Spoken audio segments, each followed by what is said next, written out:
Tonight on CBC Vancouver News.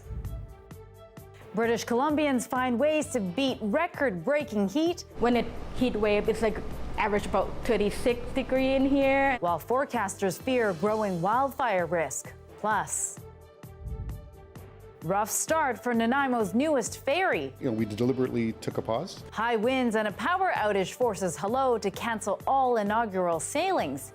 And a harrowing end to a dream honeymoon. These people were offering what they could to us, even though so many people, and so many of those people had lost everything. A Ladner couple's tale of escape from wildfire-devastated Maui. This is CBC Vancouver News.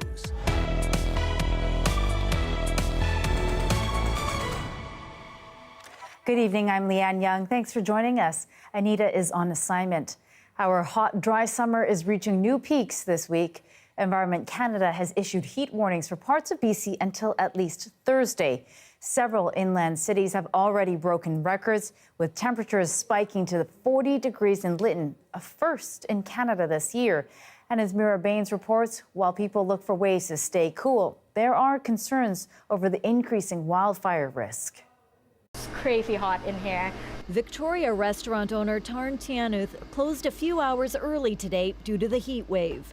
She says older buildings like hers have no air conditioning. I think I'm in a privileged position where I can choose to have my staff safety over the profit. High temperatures have been hard on workers. When it heat wave, it's like average about 36 degrees in here, and we can't put anything in here except for a fan, and I don't think that helped that much anyway. Dealing with hot temperatures outside and inside has been a challenge for workers, but also renters. Robert Patterson is with the Tenants Resource and Advocacy Center. We hear from tenants whose landlords say they cannot install air conditioning in their units, or whose tenancy agreements say that they're not allowed to even operate portable air conditioners in their units. Vancouver Mayor Ken Sim issued a statement that says the city has almost completed a study on indoor heat.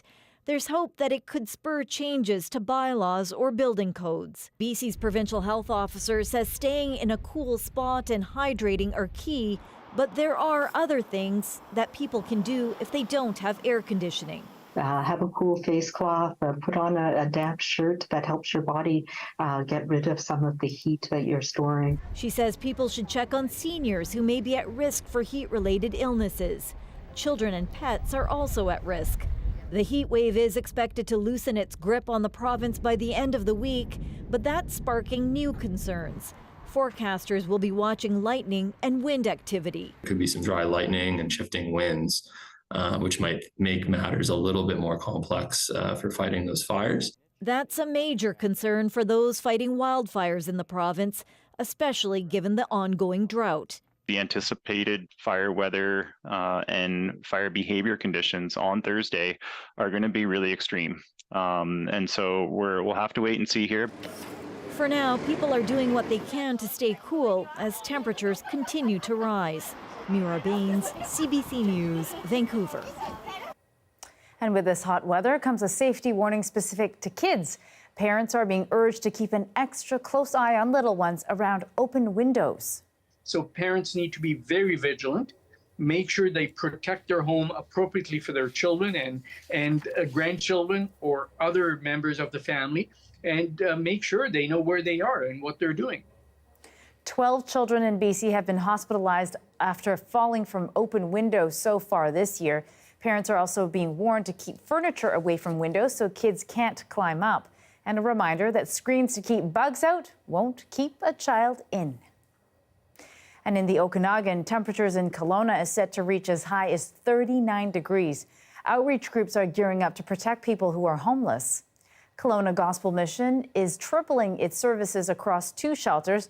That's despite being at capacity already. Staff typically triage people into shelters, but when they're full, an outreach team hands out basic needs like water, tents, and blankets. The organization's executive director says people with any illnesses are at additional risk. Infections, wounds, diabetes, various different things that they're struggling with. And so all of those things escalate when you add on the layer of having to survive extreme heat. Cooling centers are listed on the City of Kelowna's website. Rumpel says those spaces would also need to be available for seniors and those who are medically vulnerable. 375 fires are currently burning across the province, with 11 new ones recorded since yesterday. The Rossmoor Lake fire south of Kamloops is nearly 90% contained, and 2 properties close by are under evacuation orders, but more than 300 homes are still under alert. Controlled burns in the Lac Lejeune area resumed today after threats from heavy winds forced crews to pause. Wildfire experts are warning that this week's heat wave may make things worse. You have some significant heat pushing through the nation as well, and you add some lightning strikes, and it's off to the races in that black spruce boreal forest that likes to burn to replace itself. BC Wildfire Service is forecasting more intense blazes in the coming days as temperatures hit the high 30s and powerful winds settle over the southern half of the province. And this heat wave that we've been talking about isn't just affecting us on land. Scientists are watching closely its effects below our waters. Michelle Gassoub reports on how Pacific marine heat waves form and what it means for ocean life. The Earth's oceans are running a fever, and that includes these waters off of BC's coast. Right now, there's a huge expanse of warm water in the Pacific Ocean where surface temperatures are up to 5 degrees above normal. The National Oceanic and Atmospheric Administration is classifying this ocean heat wave as extreme. It started growing back in May around 1,600 kilometers offshore, but over the past few weeks, winds have pushed that warm water mass towards us. Here's what's happening. It's normal for the ocean's temperature to fluctuate, but extreme heat waves like this are becoming more frequent as our climate changes. Warming in the Pacific happens when summer temperatures spike. The normally high winds then weaken, and the top layer of the ocean, which normally easily mixes with the cooler water underneath, becomes thinner. That thin mixed layer then heats up more easily from the sun, and a marine heat wave is born. But there are also other contributing factors we're only just learning about that show just how complex a place the ocean is. In 2020, the UN made cargo ships start phasing out the use of really high sulfur fuels, which produce a lot of sulfur dioxide. Now, that's great, and the UN was trying to reduce cases of asthma, reduce the amount of acid rain being caused in a lot of places where they have a lot of cargo ships, but it had the unintentional side effect of reducing cloud cover in a lot of these places. Cargo ships, when they release sulfur dioxide goes into the atmosphere and can allow water vapor to condense around it, causing these really bright, really reflective clouds called ship tracks. And ship tracks are very characteristic. If you look at a photo of them, they're very easy to identify. And what that was doing is in places with a lot of cargo ship traffic, all those clouds were causing a lot more light to be reflected into space than normally would with the normal amount of cloud cover. By reducing the amount of sulfur dioxide emitted by those ships, the UN accidentally reduced that cloud cover, and now more light is hitting the oceans and more heat is being absorbed, meaning that the North Atlantic has now experienced a heat wave causing the temperatures to spike pretty much where we'd expect them to be, if not higher, as a result of climate change. So that slowdown in cooling and heating we were seeing is no more. The Pacific isn't the only ocean experiencing a marine heat wave. Parts of the North Atlantic, the Caribbean Sea, and the Gulf of Mexico have also been warmer than usual. The waters off Florida even reached 37 degrees. That's about the temperature of a hot tub. These heat waves become more dangerous when the warm waters approach our coastlines. And scientists are worried about just what effect it could have on the species who are used to living here in these usually chillier waters, affecting everything from shellfish to kelp, salmon, and even killer whales. First of all, warmer water tends to have a lot less oxygen in it than cold water. So your basic productivity is decreased, and that means a lot of the primary food substances for a lot of the animals that our animals, like marine mammals, depend on, start to decrease in abundance. So that could have issues for anything right up to the big whales. And secondly, what can happen is novel species can come further north, and novel species can bring pathogens that our resident animals might not be used to. So viruses, bacteria, fungus, that sort of things might be introduced to our animals. Our animals might be naive to those diseases and have sort of a bigger effect on that population of those animals. animals. With climate change, these heat waves will become more frequent and more intense in the future. So what we are seeing now with the heat wave and the impact provide a window of what we may see in the future. There's more frequently and may even becomes a normal conditions in the near future. A big unknown for this Pacific heat wave is what will happen if this turns out to be an El Niño year as expected. El Niño is a reoccurring complex weather pattern that generally brings warmer temperatures to the Pacific. You may remember back in 2014 when those conditions led to the blob that closed fisheries and resulted in harmful algae. And scientists say there's a 90% chance this could be an El Niño year, and that could prolong this ocean heat wave. All of this is important because marine heat waves can fuel extreme weather, contribute to rising sea levels, and lead to faster melting of ice caps. The temperature of the waters that surround us and supports all life on Earth will be felt across ecosystems and in our lives. And that was the CBC's Michelle Gassoub, and Darius Madavi joins us now. So Darius, you were in that piece with Michelle, and because I know you've been watching temperatures both on land, of course, and the sea very carefully. So let's start with the ocean. What stands out to you right now? Well, this is a really extraordinary heat wave event. We're talking temperatures 5 degrees Celsius or more above where we usually see ocean sea surface temperatures, which is why NOAA has classified it as a Category 4 extreme marine heat wave event. So this is really out of the ordinary. If we zoom in closer to Vancouver, you can see how much of the ocean just off the coast is experiencing this heat wave event. And it's really unusual to see this much of the ocean experiencing these really anomalous sea surface temperatures.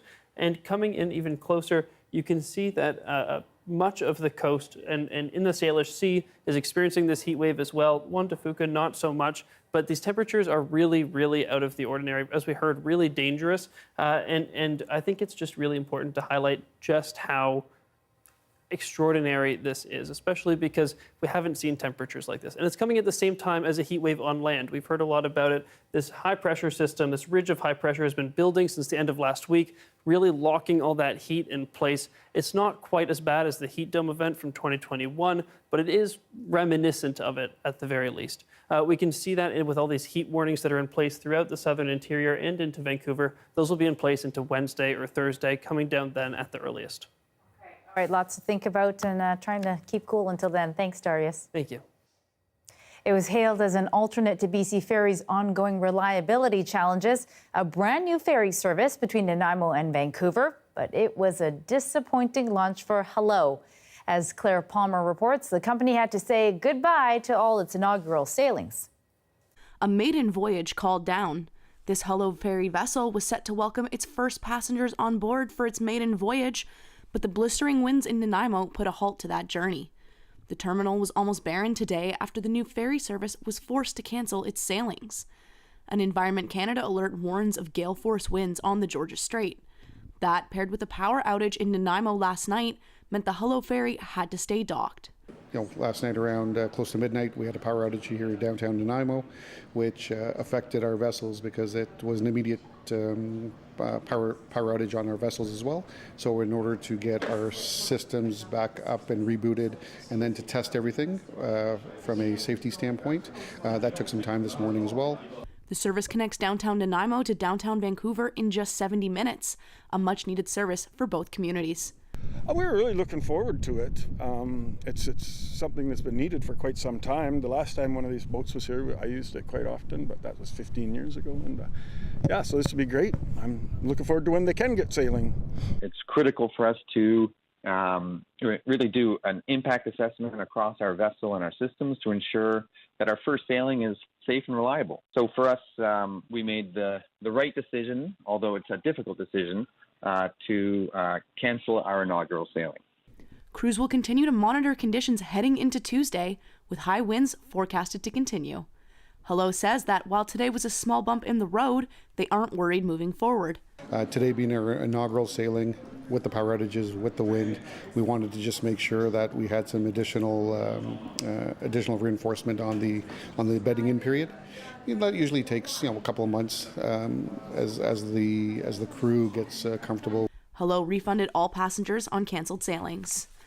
They will continue to update their website and social media channels. Claire Palmer, CBC News, Nanaimo. In New Westminster, police are investigating the death of a man that's been deemed suspicious. On Sunday night, officers were called to the 1000 block of Quayside Drive for a well-being check. After entering the home, police found the man deceased. Homicide investigators have now taken over the scene. Police believe it is an isolated incident. Investigators are asking anyone with information to contact them. The housing crisis is becoming even more critical for some in Squamish. For years, people have been living in vans and RVs. They could overnight at a large central parking lot. But as Philip O'Weira shows us, vehicles are now being towed away. This is actually ridiculous. It's like a full-on campground at the Squamish Walmart. For years, this parking lot in Squamish drew van campers, RV travelers, and anyone looking to safely park overnight to sleep in their vehicle. It's a custom Walmart cultivated around North America. We've got relatively short-term visitors coming and choosing to have their vacation here in their vehicle or RV. The city's mayor has seen these short-term visits become long-term residencies for some as the housing crisis worsens. We have people that truly live in Squamish and work in Squamish and are having to make the choice to live in a vehicle because of the general affordability challenges that we have here and more broadly across the province. Recently, Walmart decided the Squamish lot would no longer be open for overnight parking. In a statement to CBC, Walmart says it experienced a number of unspecified incidents and decided to limit parking to 3 hours. Campers say they have few other options. They've been going kind of on the street just next to it, so it's kind of like spreading out in the industrial park. Some more people are going down the Forest Service roads. And just kind of, I mean, basically anywhere you can go. The city says anybody who wants to visit Squamish and camp out in their car can check out the various campsites and RV parks that have been made available. Now, for some of those, one has to either book in advance and pay. Now, this parking lot is free and no booking is required, and that is why so many people are attracted to it. There are no plans to accommodate people on the city streets who want to live in their vehicle. The city does not allow camping outside designated areas, and the mayor says his priority is making sure people can afford a home. Our focus as a municipality has been to aggressively work on affordable housing, to work on that category of the equation. We're making strides in that way. Whether they choose to roam or are searching for a home, they are left with few other options tonight along the sea to sky. Philip O'Weira, CBC News, Squamish. Taking you to Hawaii now, where worries are mounting over the wildfire's devastation. It's now the deadliest wildfire in the U.S. in more than a century. The death toll is still on the rise, and many people remain missing. Our Lindsay Duncombe is in Honolulu, where officials and residents are bracing for more bad news. The work is grim and slow. National Guard troops go house to house with cadaver dogs searching for victims. Families of the missing in agony. I'm still looking for friends and close family. The Federal Emergency Agency is sending additional crews to help. We have sent more personnel as well as more cadaver dogs to come into the area, and they are working in conjunction with the Maui Fire Department and the Sheriff's Office to make sure that we are doing this in a very methodical way, but one that is also very respectful. The New York Times is reporting firefighters didn't have enough access to water to fight the fire. The infrastructure overcome by flames. Frustration about the emergency response is growing. There are sirens in place and warnings in place for hurricanes and tsunamis. I don't know if those warnings are typically used for other natural disasters, but they weren't in this case. We certainly weren't hearing any sirens or being warned in any sort of way that there was something this large happening.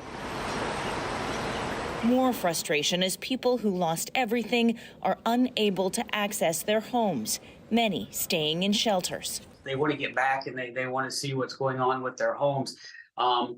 But right now, we got to make sure that they have a safe place to stay, that they have access to meal, to health care. Everything is made more difficult because Maui is an island. Hawaii already has a housing crisis. Speaking today, the head of FEMA said that finding places for people to live will require every tool in the toolbox. Lindsay Duncombe, CBC News, Honolulu. It wasn't only the residents of Maui affected by the devastating fires. As a prime vacation spot, it had many tourists trying to get out.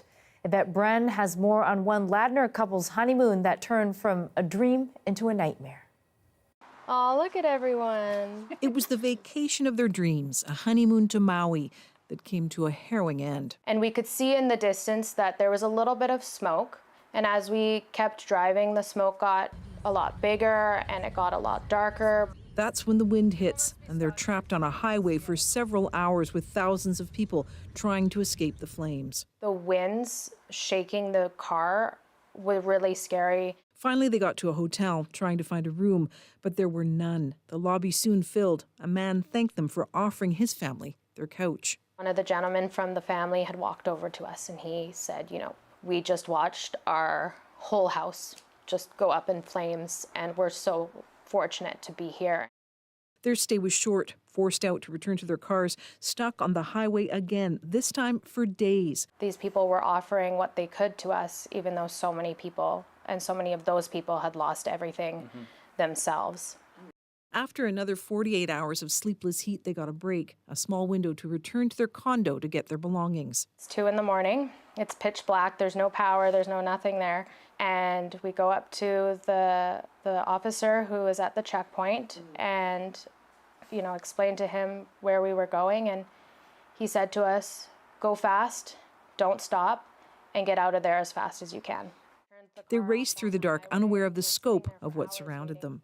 And it wasn't until the next day that we realized the reason we didn't know where we were is because everything was gone, just flattened. That stop, the last before flying home Saturday, their return bringing relief, but it was short-lived. People have lost everything, and it's not a tourist place, right now. Now they're urging other tourists to give Maui space to grieve the overwhelming loss. Yvette Brand, CBC News, Vancouver. After the break, a groundbreaking pill designed to treat postpartum depression has been approved in the U.S. Why general medications haven't been enough, and what that means for moms and their mental health. That's after the break.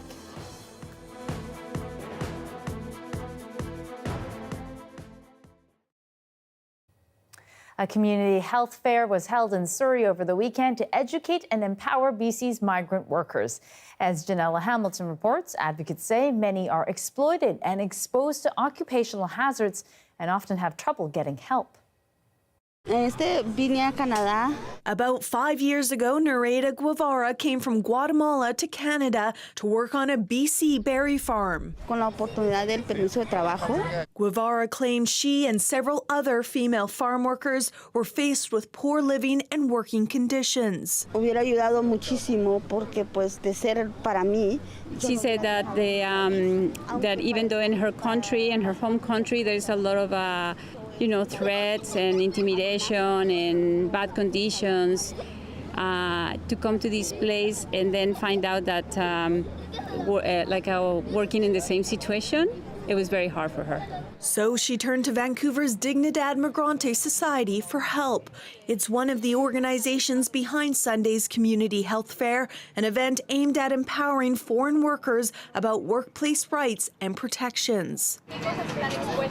As a volunteer, Dr. Claudia Chavez travels across BC, checking in on migrant workers, making sure they have fair access to health care. There was one time that I visited one of the farms and they had hidden a guy that fell and had their skull was basically open. The employer didn't want to take him to the hospital because that requires a WorkSafe BC complaint, right? She and other advocates are calling on the federal and provincial government to enforce stricter employer regulations and more routine follow-up, including unannounced inspections of housing and workplaces. We also have a backpack, which is, we call it a heat kit for the women that are migrant workers. From workshops on how to protect themselves from heat, prevent accidents, and use medical insurance, to getting a massage or haircut, Cecilia Moreno says events like this help connect migrant workers with services they need. I had to discover by myself how to make my MSP papers, how to go to a walk-in clinic. So far, Dignidad Migrante has helped 10,000 migrant workers across BC, compiling at least 90 WorkSafe BC claims. And it's hoped events like these will boost their ability to help even more. Janella Hamilton, CBC News, Surrey.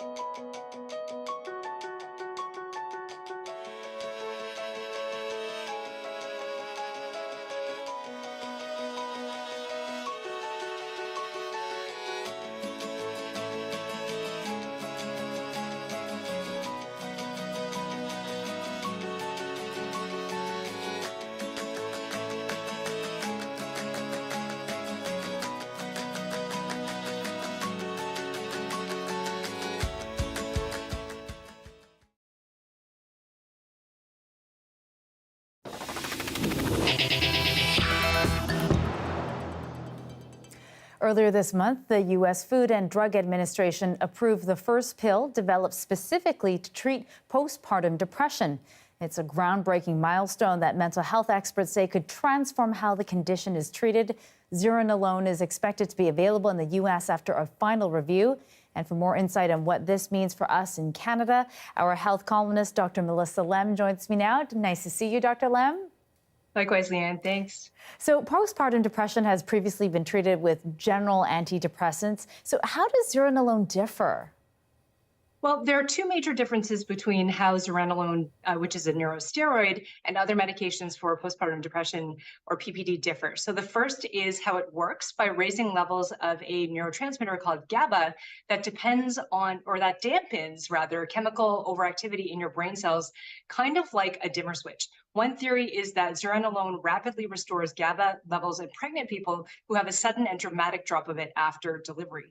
The second big difference is how short the treatment is and how quickly it takes effect. Patients only take it orally once a day for 2 weeks and start to see effects as quickly as within 3 days, which is different from other medications that are meant to be taken for months. There's another FDA-approved medication in the same class, brexanolone, where patients actually have to be in hospital for 60 hours to receive a supervised IV infusion. So this new one is obviously a lot more convenient. Wow, it sounds pretty remarkable. Are there any risks in taking Zuranolone? Yeah, so absolutely. There are some side effects associated with this medication. So, for example, it can induce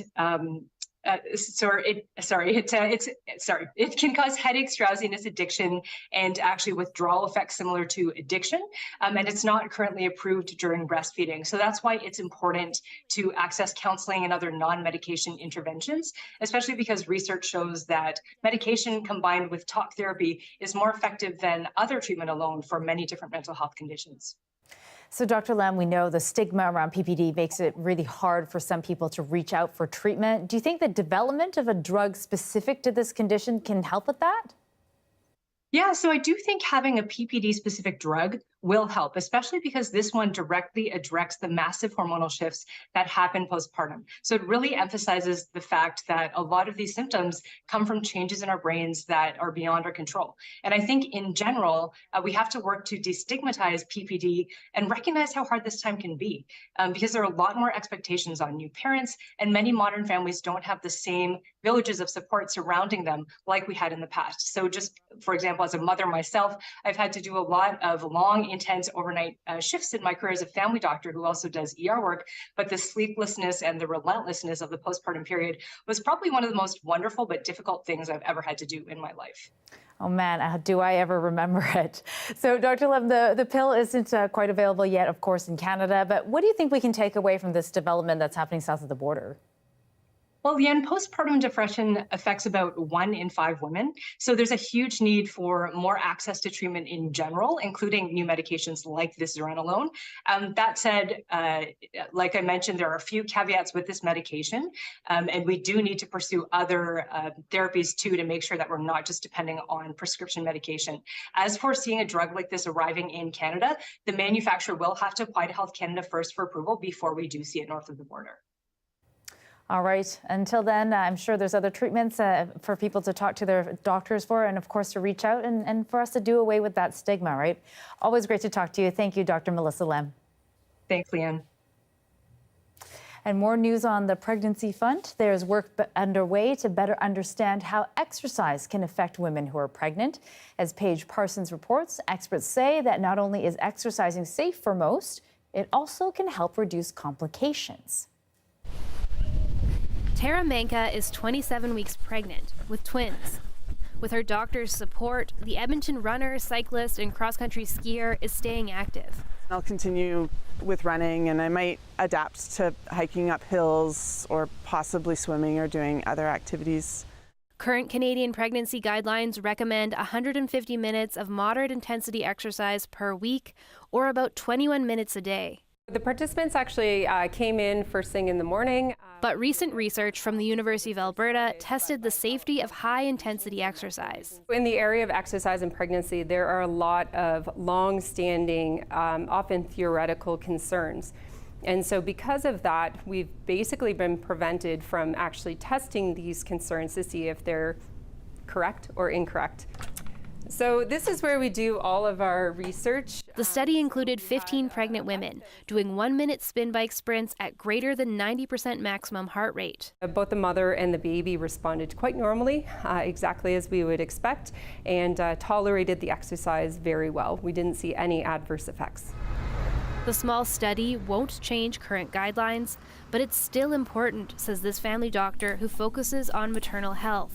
It's adding to a growing body of evidence that actually high-intensity physical activity and exercise is safe. Forte says most pregnant people don't need a doctor's okay to continue exercising. But people with health issues or a complicated pregnancy should speak to their practitioner. For now, working out is helping Manka feel better prepared for giving birth. Being able to continue some activity and maintain some strength going into that feels like it gives me a bit more confidence. She'll keep moving as long as it feels safe and comfortable. Paige Parsons, CBC News, Edmonton. Thousands on the run from dangerous fires in the Northwest Territories. The efforts to evacuate them by any means possible. That's next.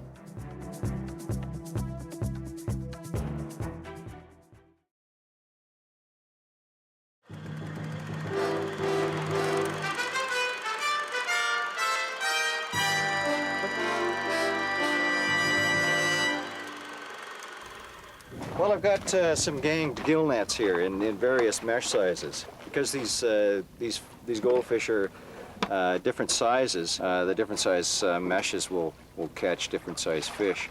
That's right, goldfish. And fisheries biologist Brian Jans says little is known about how to catch them. No, I have absolutely no experience at all catching goldfish. So this is something new to us. Yeah, there's a ton right below us there. With members of the Kalamalka fly fishers helping spot the fish, Jans and his partner pick their spot and begin deploying a gill net. If you could bring your boat in and sort of hang out in that area where they are, we're going to try and lay a net this way and then work it in. From time to time, the goldfish could be spotted, but they're hard to photograph and even harder to catch. Still, it's important to try because if they continue to reproduce, there's concern the goldfish could beat out the trout in this lake. If they're successful at it, they may eventually get up to numbers where they're going to be uncontrollable and they're going to be taking a lot of the feed that the trout would normally get. The first set brought in a couple of trout and more than a couple of coarse fish called chubs, but none of the pesky goldfish. It's easy to dump an aquarium into a lake, but stopping the results isn't so easy. It's something that we're trying to educate people about moving coarse fish. Yeah, I just want to attach. I want to attach this this to that float right there. A second attempt with a larger gauge net yields the first specimen. It looks to me like we have an albino goldfish. It's hoped this fish can teach us something. I'm going to take some scales off of them, and we're going to analyze how old these fish are. And we'll also open them up and take a look at their diet. Goldfish survived at least one winter here in Gardam Lake, so it's likely they'll do it again. And if today's haul is any indication, getting them out of the lake may prove impossible. Near Salmon Arm, Kent Mulgat, CHBC News.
More than 200 fires are burning in the Northwest Territories.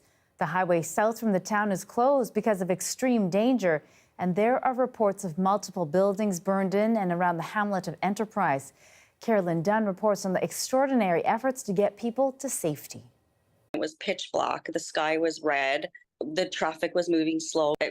It was insane. It was really scary. Holly Bolio, her 2 kids, and a friend fled the wind-fueled flames that were racing towards Hay River. 45 minutes, an hour after we passed that certain spot, that the fire did jump a road there. Similar terror for the thousands forced to flee 2 massive out-of-control wildfires. Just embers flying over top of the vehicles, and you could see 30-foot flames like shooting above the trees, the top of the trees, and the spruce trees are all catching fire. With roads closed, the military took over, using Hercules aircraft to airlift stranded residents. With almost 10,000 people under evacuation order, it's the largest rescue effort in the territory's history. The flames they've escaped have done extensive damage to structures too, like in the hamlet of Enterprise. One evacuee snapped this photo of an area gas station, gutted, and the smoke is choking communities as far away as Yellowknife. Another big challenge, phone and internet are out in all the evacuated communities and others in the area. We have a lot of people calling, asking for their loved ones who are really concerned about family members or friends who they know are in the territory, but they haven't been able to reach on the phone in a couple of days because the phone lines are down. It's the second time this year some of these same people have had to evacuate due to raging wildfires. We've broken heat records in many communities this summer. Where the rain is something we were all praying for, and we've seen very little of it. So I do think that this may be things that we need to be prepared for in future years. A worrying look into the future for people just trying to cope with the present. Carolyn Dunn, CBC News, Calgary. A grand jury met today in Georgia, with state prosecutors making their case for charges against Donald Trump and those around him. It's in connection with the aftermath of the 2020 presidential election results. As Ashley Burke reports, witnesses have testified and more are expected tomorrow. In Georgia, a 2-year investigation into election interference now entering a new phase. Witnesses and attorneys seen entering the courthouse where District Attorney Fani Willis is presenting her case to a grand jury, seeking charges against former U.S. President Donald Trump and his allies. These state charges in Georgia could be very serious and could mean real prison time for him in a way that he could not stop in any way, even after becoming president. Donald Trump in Iowa this weekend trying to lock down support. We love you, Donald! Ahead of what he expects will be a fourth indictment against him. President Trump, did you intend to overturn the 2020 election? You know the answer. The investigation against Trump launched after a recording was made public of Trump speaking to Brad Raffensperger, the Georgia state official in charge of the 2020 election results, asking him to change the outcome there. All I want to do is this. I just want to find 11,780 votes. Now CNN is reporting prosecutors in Georgia have text messages and emails connecting members of Trump's legal team to a voting system breach in Coffee County, Georgia in January 2021, as Trump was trying to cling to power. What it suggests is that this was a fairly wide conspiracy among a lot of the people that were working for Donald Trump, including a lot of the attorneys that were involved. We're talking about Rudy Giuliani, John Eastman. She says CNN's reporting suggests a top-down approach by Trump's legal team to access voting software in that county by hiring operatives, all amid a hunt for any evidence of widespread voter fraud to try and delay the certification of Joe Biden's victory. Georgia authorities say if Trump's indicted, he'll be treated like any other criminal defendant. That means submitting a mugshot and fingerprints. Ashley Burke, CBC News, Washington.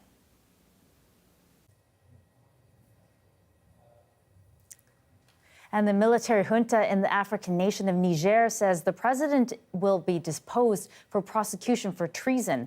And that brought an angry response from the country's neighbors. Mohamed Bazoum was overthrown July 26. ECOWAS West Africa's regional bloc has said it could resort to force to have him reinstated. Its statement today calls Niger's announcement shocking and a provocation. Just yesterday, a foreign delegation met with the junta and emerged saying the military leaders were open to a diplomatic resolution. Concerns around shipping on the Black Sea have heightened after an incident between a cargo vessel and a Russian warship.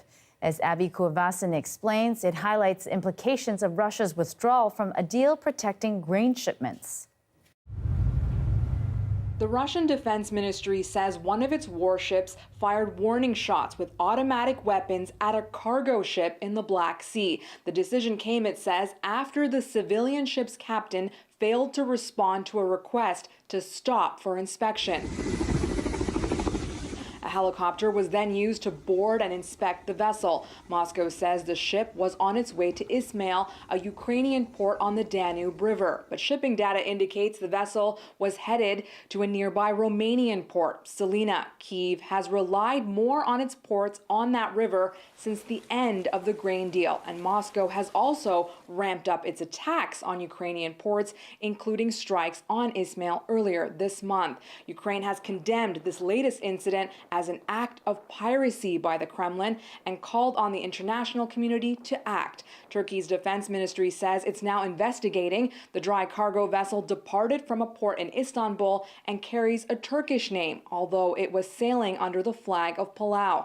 Ankara helped broker the UN grain deal last year, which allowed Ukrainian grain to be shipped safely through the Black Sea and onto world markets. Turkish President Recep Tayyip Erdogan has said he'll meet with Russian President Vladimir Putin this month and hopes the agreement can get back on track. Since the Kremlin abandoned the deal, it has said it will treat any ship in the Black Sea as a military target. This latest incident could be a reminder to international shipping companies that the risk of exporting Ukrainian grain without Moscow's cooperation is simply not worth it. Abby Kuavasin, CBC News, Berlin. More than 40 people are dead as a result of flash floods and landslides in India's northern region of Himalayas. More details after we come back.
Heavy monsoon rains in India's Himalayan region have triggered floods and landslides.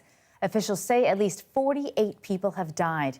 But with many homes washed away or flattened by falling debris, rescue workers are trying to reach many others who are believed to be trapped. Neha Punya reports.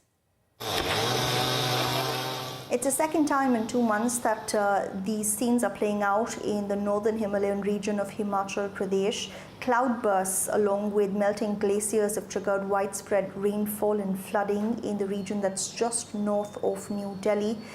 We've seen several houses and temples being flattened by the landslides. Rescue operations are currently underway on a war footing, the government says. Cars and vehicles have been swept off of roads as hillsides have collapsed under the weight of the rainwater. Power lines have snapped, and the state's chief minister is urging people to stay indoors and not visit areas that might be prone to landslides. Now, this is a region that's very popular with international and domestic tourists alike, but for the next few days a red alert is in place, with officials saying these weather conditions are likely to continue. It's a similar story in India's northeast as well, where the state of Assam is grappling with record-breaking floods. Officials say 75,000 people have been impacted. Tens of thousands of people have been pulled out of their homes and taken to relief camps, but rescue operations continue, with officials deploying boats and pulling people out of what are sometimes waist-deep waters. Now, the southwest monsoon brings the Indian subcontinent much of its rainfall, helping agricultural needs. But in the last few years, experts are blaming climate change, saying that global warming has made these weather events far more erratic and much more deadly. Neha Punya for CBC News, New Delhi. And Darius Mandavi joins us again. So Darius, obviously lots of extreme weather conditions happening worldwide, and closer to home right here, we're in the middle of an extreme heat wave. Yes, definitely the most extreme heat wave we've had this year for sure. It doesn't quite compare to the heat dome we had back in 2021, but it is very similar in terms of the setup that we have. It's not quite a heat dome, but we do have the same high pressure system sitting over the southern half of the province, driving those temperatures up. You can see that in parts of the Fraser Canyon, like Lillooet, also Lytton, we did hit 40 earlier today. These are just observed temperatures that different stations clocked earlier today. And so really high 30s through much of the southern interior. Abbotsford hit the low 30s earlier today. Chilliwack saw a similar temperature. Tomorrow, those places will be shooting back up, or not back up, but up to high 30s. Further north, you can see the heat wave hasn't quite taken hold as strongly here. These are certainly above seasonal temperatures, but not like what we're seeing further south. These are probably 5 to 7 degrees above seasonal. In parts of the southern interior, we're seeing temperatures 12 degrees above seasonal. So really, really out of the ordinary. That has a lot of implications for our fire danger and the drought we're facing in the province. We won't know more about how it's impacted the drought rating until Thursday, but I would expect places, especially in the southern interior, might have an increase in drought rating. But for the fire danger, we have seen that since what we checked in last week, it has increased as we expected through much of the province. I'd expect that to keep shooting up and probably peak on Wednesday or Thursday. Temperatures should come back down on Friday, which we can see if we take a look at the forecast for the next couple days. Tomorrow, temperatures have come down across much of the, have not come down across much of the province, has gone up across much of the province, especially in the south. Kelowna hitting 39, possibly reaching 40. Wednesday, again, really high temperatures through the south.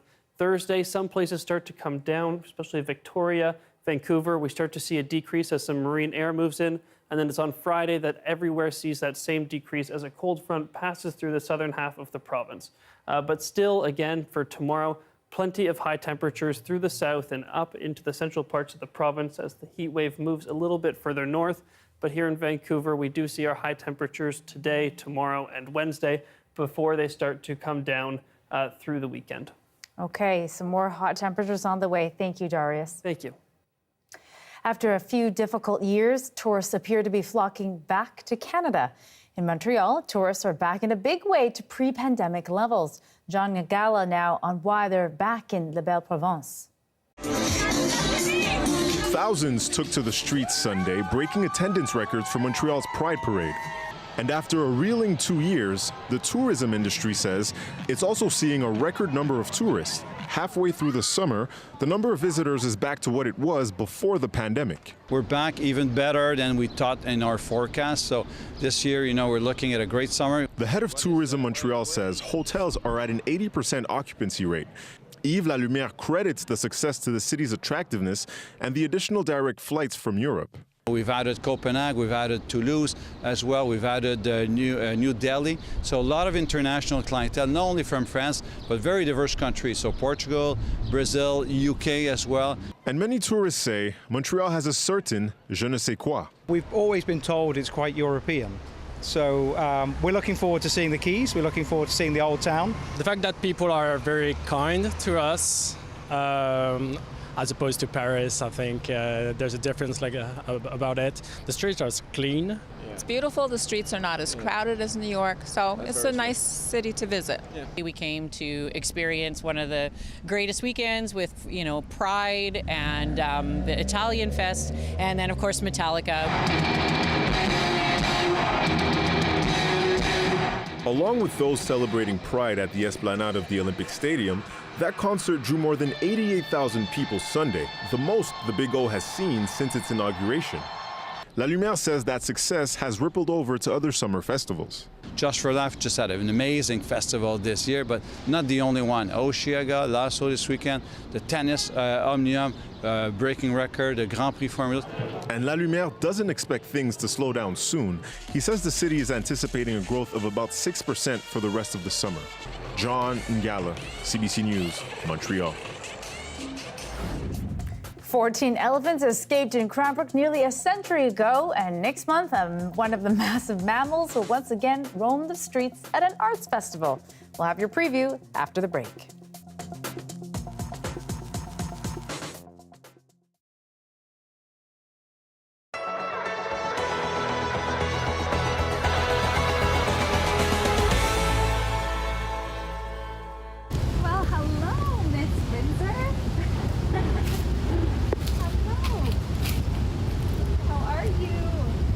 Separated by 88 years, Elmira Saint-Onge-Vernet sat down with Rebecca Drouin and chatted about their pageant experiences. It doesn't compare with ours.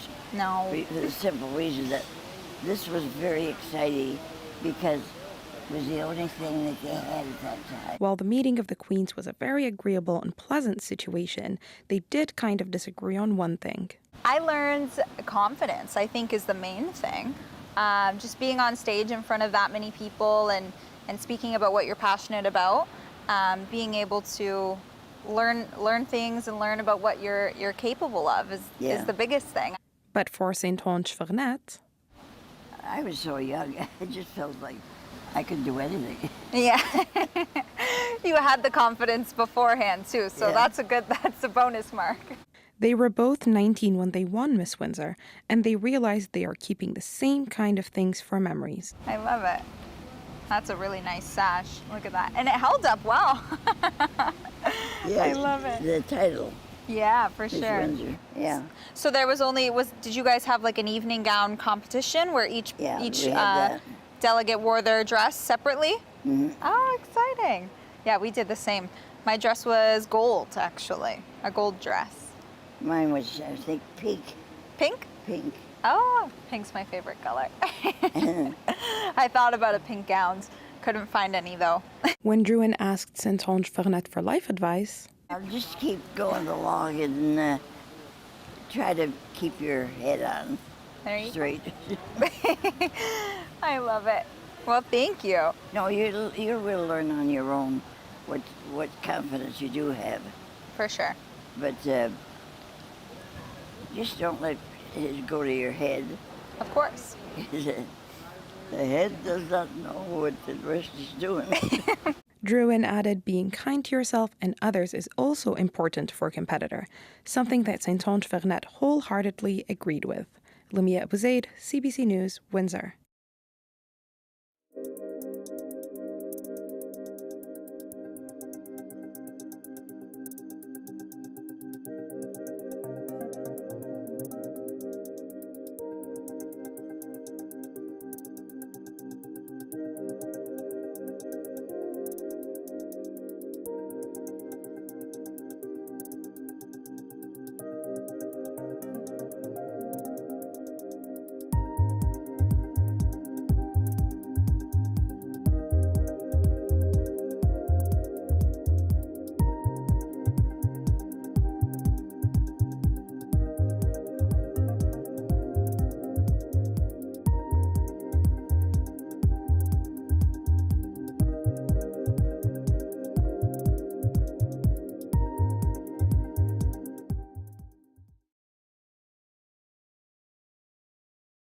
Hi, I'm Amy Bell, and here's what's in your CBC Vancouver inbox.